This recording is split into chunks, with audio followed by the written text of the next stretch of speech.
দুধ এবং আনারস একসাথে খেলে মানুষ নাকি মারা যায়। এটা কতটা সত্য আমরা আজকে হাতে কলমে একটু প্রমাণ করি। এর জন্য আমি এটা খাবো একসাথে।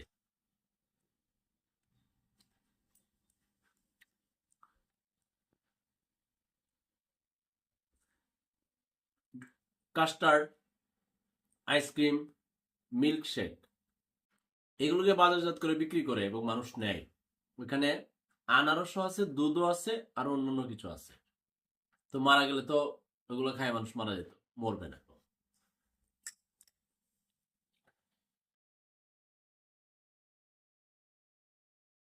ঝুপঝাড়ের মধ্যে আনারস হয়েছে। আনারসের কোনো কারণে একটা আই লাভ ইউ সাপ এমনি পেঁচায় বসে রয়েছে। একটা সময় ওই আনারসের মধ্যে সাপ তার বিষ দিয়েছে।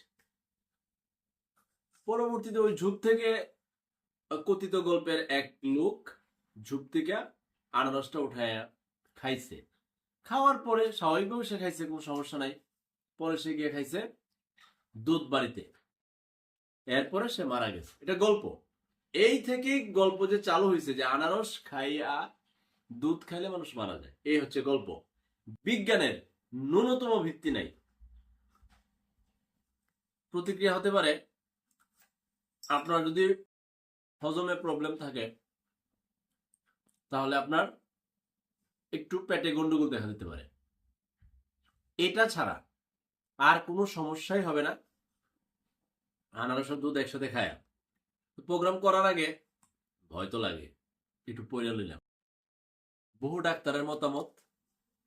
আমি সবার রেফারেন্স দিতে পারছি না, অনেক লেখা তো। পরে দেখলাম না, খাওয়া যাইব, কোনো সমস্যা নাই। প্রোটিনে ভরপুর। অনেক সময় দেখবেন অনেক বেশি প্রোটিন খেলে পেটে গন্ডগোল দেখা যায়। ঠিক এটার মধ্যে অনেক প্রোটিন, যদিও আই লাভ ইউ দুধ, কারণ এখন তো এই দুধ নাই। ওই যে যে দেশি গাভীর সেই কাঁচা ঘাস খাওয়া দুধ নাই, এখন ফিডের আর ফার্মের দুধ। দুধের মানও এখন নিচে, আনারসের মানও নিচে। অরিজিনাল আনারস না পাইলে আপনার এগুলা জাক টাক দিয়ে পাখায়, যেন আমার একজন বললো। আর এটি খেলে কোনো সমস্যা হতো না, এটি তো সেই পাওয়ারই নাই। এখন আনারস আর দুধের গল্প, তারপর আপনাদের মূল্যবান মতামত, আপনাদের মূল্যবান সমালোচনা সবকিছু আমি কমেন্টে দেখব। আশা করি আপনাদের ব্যাখ্যা সহ আরো দিবেন, যেন অন্যরা এই ভিডিও দেখতে আসলে ওইখানে কমেন্ট করে আরো কিছু জানতে পারে, শিখতে পারে, কুসংস্কার মুক্ত একটা সমাজ গড়ে ওঠে।